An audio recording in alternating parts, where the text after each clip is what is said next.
So today I'm going to be talking about the Battle Springs Ranch 5K two-gun event as well as the Not So Silent Night event. Now, this took place on December 13th and December 14th, respectively. I'm going to be talking about my scores. I'm going to be talking about my pros and cons, what I didn't like and what I did like about the video as well. So without further ado, let's get into the scoring. So on the night shoot, I did place third overall out of I think 70. There's 70 people, but that's not exactly fair because I'm one of, I think, right around 10 or 12 people that got to shoot 3 stages. Most everybody else only shot 2. I think there was one group that only shot 1 stage, but I was able to shoot 3. Now, on the third one, I did extraordinarily horrible. I can't see shit because of this rain. The rain became an issue, and I was actually the last person, I believe, to shoot on that stage. And that's when they called the entire match. And they were like, hey, it's getting too rainy out here. Nobody can see. The lights are getting blown out, so they called the match. But I'll show you what I did. So on the 360, which was the first one, I actually did time out. Yeah, I placed 7th, but I think that's out of my own group, and I think there were about 20 to 25 people in my group. I did time out. I got like 7 mics, so rough. The shoot house, I actually placed 2nd. Oh yeah, that's the time to be. Which I should have placed 1st, if we're being honest, but hey, it is what it is. I don't know who got 1st. But on the shoot house, I did place 2nd. I did not time out. I got 86 seconds overall, which is pretty good. And we did the exact same stage, but the following day, I believe I got 88 seconds. Yeah, on the long range one, I'll show a clip of that here if I have any. But that's the one where the rain was getting really bad and I timed out. I couldn't see any of the targets, and that was very unfortunate for me. But let's get into the 5K run and gun 2-gun event. So the first stage, you run up, you get to the stage, and it's pistol. So you're shooting a reduced C-zone steel that has 3 holes in it. You open up one of those holes, and then you pan over to the left. You shoot a steel twice, and then you pan over, and you open up another one of those holes, and then go back and forth and back and forth. Once you're done with that, you have to empty, show clear. You then run about 30 or 40 yards, and you start with rifle. There's 3 targets, the one on the left, you shoot twice, and then there's 2 more on the right, and you shoot each of those once. And then you do the same thing from each ladder section. I think it's 4 different ladder sections, and then that's it. You have 2.5 minutes.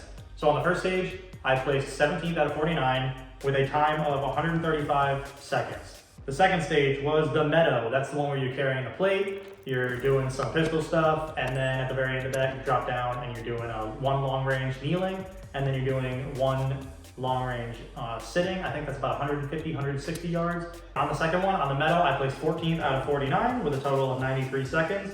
The fastest, number 1, was 57 seconds, and the slowest was 230 seconds. On the shoot house, you started in the prone position with your pistol laying down on the deck in front of you. There's 5 targets. You go outside, outside, left, right, middle. And then you do the same thing kneeling. And then what I did is then you reload and then you do it standing. After that, you unload, show clear, you pick up your rifle, you run up the stairs, and then you do the same thing. You do all 5 targets, back to back, back and forth. Then you do the same thing kneeling, and then you go outside, outside, inside, inside, middle. So on the shoot house, I actually placed 6th. I'm very happy about that, and I got a time of 88 seconds, so 2 seconds slower than how I did on the night shoot. The fastest time for that was 66 seconds, which is very quick. And that again was out of 49. Ryan's stage. This is the Save the Dog stage. This is the Save the Dog from the ATF. You start with a bag. It's like a big, heavy, maybe 50, 60 pound bean bag. It could be as low as 40 pounds, but it felt pretty fucking heavy. You carry that about 20 yards. You either drop it or maintain carrying it. You pull your pistol, you shoot 2 rounds at a target pretty much right in front of you. You then run about 40 to 50 yards. You fire 2 rounds into another full target, USPSA style steel target, which is about 10 yards in front of you. And then you carry it to the tank trap, and then you start doing some long range stuff with your rifle. This one, I placed 17th out of 46 with a time of 134 seconds. Pretty decent, I would say, considering how much I incredibly messed up. And then the last one was a 360.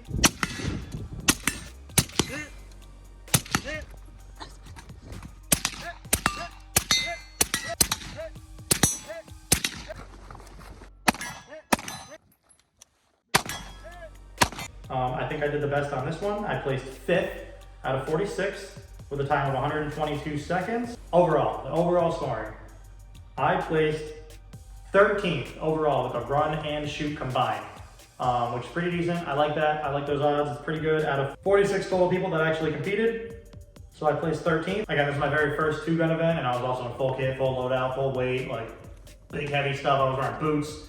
And yeah, so placing 13th, I'm very, very, very happy with that. The run only, I did horribly because I was carrying a ton of weight. I placed 32nd with the run only. That's just the time you're taking to get from stage to stage. So yeah, my run only I didn't do very well, but hey, I'm gonna tell you about it anyway. The shooting only, if we talk about just the shooting only, I placed 7th out of 46 overall with a combined total time of 348 seconds. Let's start with the cons. The first thing that I didn't really like is that in the middle of the stages, most of the stages, predominantly with handgun, you had to empty and show clear your handgun while you're under pressure. So you were timed. You had to be timed from 2 to 2.5 minutes for most of the stages, roughly around that time. And if you didn't finish, then every target that you didn't hit is a mic, which is cool, that's totally fine. But in the middle of the stage, you have to empty and show clear while under pressure, while you're in a gunfight. Drop clear. Drop that piston clear. Alright, find that. Hit, should say clear, should say clear. Thank you, holster, take Fluffy home, bring him back.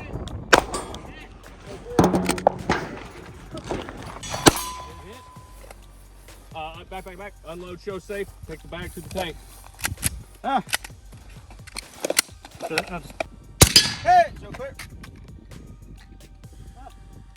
You're good.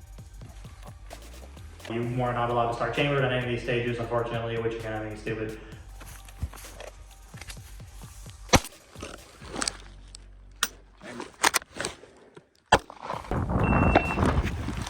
Chamber. Left. Start left. Start left.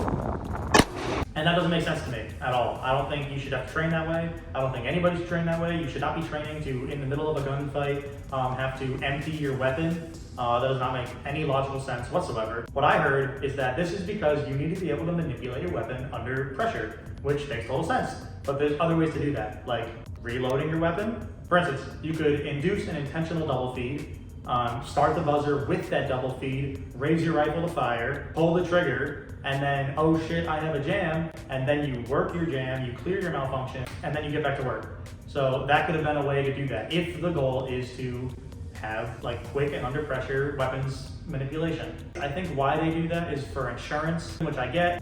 So it doesn't make sense that in the middle of a stage, because you're the only one firing at the time, that have to clear your weapon, especially being timed. That doesn't make any sense to me. I don't want to train that way. I don't want to train to, do that. Once you're done, then you can drop your guard, I can unload my weapon, I can holster, like all that good jazz, but it should just be, especially with a handgun, holster it, and then do the rest of the stage, and then at the very end, unload, show clear. So I think a little bit of trust goes a long way, and it would get significantly better training. I don't think anybody should have to train their brain to have to unload their weapon in the middle of a gunfight.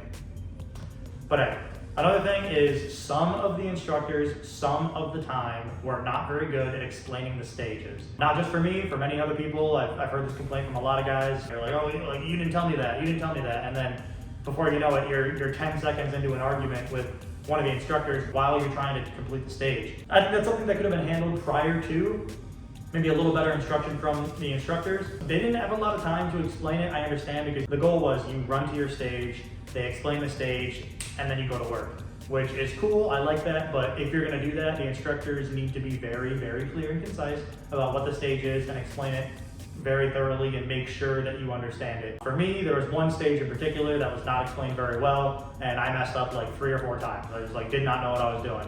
I was shooting a target, the instructor was calling hit, and then he goes, wait, you're not supposed to be shooting that. Hit. No. Now, lucky for me, I actually didn't time out on any of my stages, which is great. That could have been an issue for a lot of people, especially considering it was for me, and I happened to score relatively high. I mean, I did pretty well. At least I like that. I like how well I did for the very first time that I did a 2-gun event. But yeah, that's really all I have for negatives. Let's get into the positives. So the positives were a lot. There were a lot of very good positives. I very much liked the stages.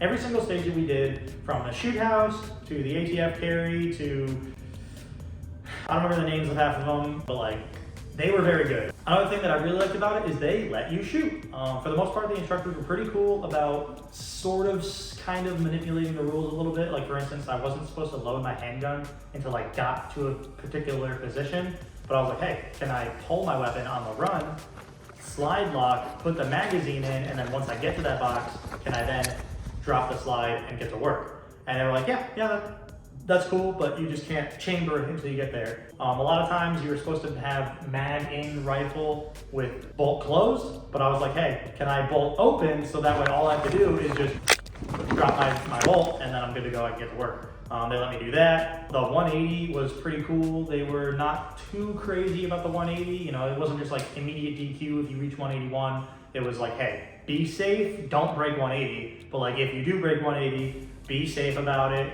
You know, don't be anything crazy, don't be pointing at anybody, follow the basic rules of gun safety, and like we're not gonna give you too hard of a time. So that was pretty cool that they were doing that. I genuinely like that. It is an event that I definitely will go to again. For now, I'll just say that the event was great. This was my very first 2-gun event. I did particularly well. There was 49 people during the 5K event, and I think 60 people, I could be wrong, during the night shoot. I forgot to mention, stay tuned because next week I'll be doing a kit and weapons breakdown of everything that I used during both of these events. And hopefully that will also include a buddy of mine that invited me to the event, as well as placed extraordinarily well during both events. Stay tuned for that. That'll be dropping next week. And please check out the videos if you haven't already. They will be probably right here, right about now. And watch them.